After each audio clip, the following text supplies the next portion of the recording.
What's up, guys? Solo Nectar Only here, back with another creep wave management series. This one I'm going to be actually doing live with a camera, so yeah, hope you guys enjoy. It's a little bit different. Let me know in the comments if you like it or not, or if you want me just to go back to the other format. But yeah, let's hop right into it. So I just want to talk about back timing in this one. We're going to focus on back timing and how it relates to creep wave management and like what we can do to manipulate waves in a way that we get back to the lane with the least amount of minions missed, so we're able to get as much gold as possible. So it's pretty basic, like what the ideal situation we're looking for is, and then once you know what the ideal situation is, then we can obviously just play for that every single time, right? So obviously before we back, we want to shove the wave in, right? So look, we just push the wave in here, and then we're going to go set up our back. And the reason this is really important is because when the wave shoves in, watch what happens with the next minion wave that comes in. And this is going to start setting up the even minion rule that we talked about earlier. So when this first minion wave comes in, it's getting stalled. So this is stopping. Now, I can't move the screen, but on the other side of the map is my minion wave, and it is not getting stalled, right? Because it's obviously not hitting minions, it keeps running, so it's going to get to a further part in the lane. So this is getting stalled, it's getting slowed down by creeps. I mean, it's still full HP, right? But what happens here? Like, look where the creeps are on the map. So this is kind of the even minion rule coming into play. We split the lane in half, right? Oops, let's not have it be purple. Okay, we split the lane in half, right? So right down the river, and then we just look at where the even wave is meeting. So we got three creeps, that's 6, 3, 3, that's 6. So we got 6 against 6, right? And it's meeting on this side of the map. So what does that tell us? Bloop, bloop, bloop. It's going to push. All right? Very easy. Even minion wave, whatever side of the map it's on, is pushing. Okay? So we know this side is going to push, and whenever there's a pushing wave, it's going to continue pushing until it hits a champion or a tower.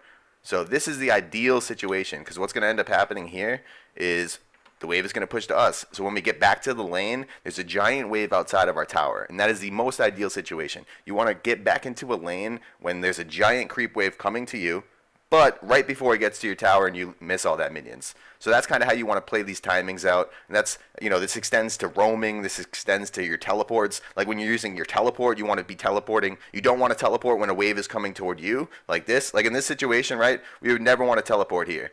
Right? Because what happens? We missed 3 creeps while we ran back to lane. Would we really want to teleport for 3 creeps? Probably not worth it, right? We want to save that for a more impactful play on the map or something like that. So obviously you'd never teleport to a wave that's shoving into you like this unless the wave is going to crash into your tower before you would get there. That's when you would teleport, because you teleport back and you get a double minion wave rather than missing it, correct? Correct. So in this situation we just ran back because obviously teleport isn't worthwhile, because we're only missing 3 creeps. And then what do we come back to? We come back into a wave that's obviously continuing to push. Since we saw the even minion rule earlier, like I said, it's going to continue to push until it hits a tower or a champion, right? So unless I'm going to start spamming my spells to push the wave back, it's going to push all the way to my tower. No matter what Teemo does, he can't change it. So all I can do in this situation is absorb this and then like freeze it right outside my tower, right? Just let it keep pushing and then freeze it right outside my tower. Like, probably not the greatest in this type of a matchup, but maybe if I'm, like, renekton against a range champion where I have an entire lane now to chase them down, it's a much better situation, right? So these are the ideal situations you want to come back to, right? And you should be making all of your plays off of this. You're not always going to be able to come back like this. Like, obviously, sometimes you're going to have, like, a really bad back timing where, the enemy forced you low and you just have to back and he's going to shove in 2 waves into your tower and you're just going to miss it. Like, there's some bad timings, right, obviously, that you can't control, right?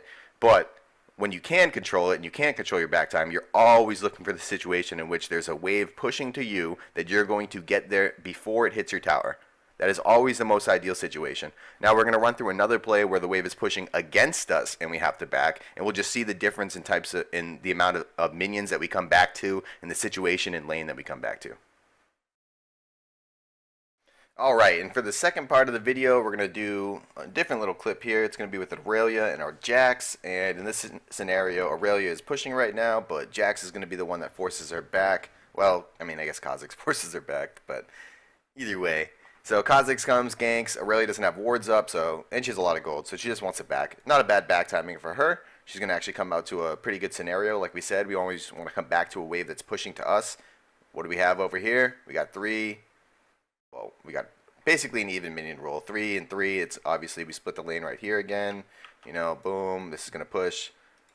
Even minion rule kicking into play again. So obviously this wave is going to push. So it's pretty good back timing for Aurelia. Unfortunately, she has a bad teleport. But we're looking at the Jax, and we're going to look at what he misses. So Jax is walking off screen right now, and he's going to actually go back himself. And unfortunately, Aurelia is going to teleport right now. This is actually, like I was talking about before, not an ideal case, or not an ideal situation to teleport. You can actually run back to this lane and miss maybe 2 or 3 of the blue minions here. Unfortunately, she teleports, and then she even does another thing that's not necessarily that great. But we're looking at Jax mainly. So we're going to count how many minions Jax misses, and we're going to compare that to, obviously, the clip before. So Jax missed 1, Jax is going to miss 2, and Jax is going to miss 3 right here. In this situation, this is actually a wave that Aurelia should push. If she was a champion with like an AoE wave clear that could clear this very, very quickly, then it's decent to clear since Jax doesn't have teleport to come back to lane. Then it would be a good idea to clear this instantly and try and get it under tower fast. But this is a wave that's pushing to you. So what you want to do is, like, there's no reason to try and push against.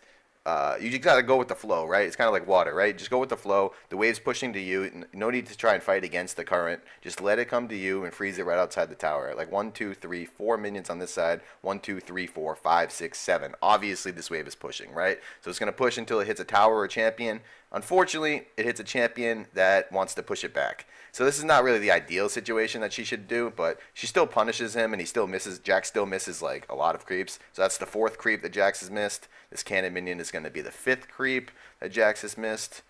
So, I mean, she's doing a pretty good job with the Q, last hitting, and all that. So, okay, 6th creep, 7th creep, 8th creep, 9th creep Jax has missed. So Jax has missed 9 creeps, right? Versus in the clip before where we only missed 3, or I think actually it was 4 when we backed, right? So you can obviously see the difference. We're missing almost an entire extra wave.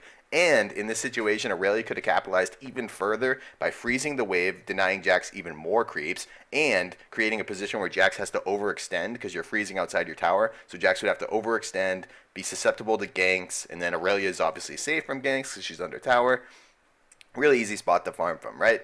Unfortunately, she wasted her teleport too when she could have just ran back. So she could have A, ran back, B, have a freeze going, and deny him more than the 9 minions. But even in this situation by itself, we can see how the back timing from the last part of the clip and this clip is way different. When you're backing with a wave that's pushing out, you're just going to be missing far more minions than when you're backing with the wave pushing in. So you always want to be backing with the wave pushing toward you.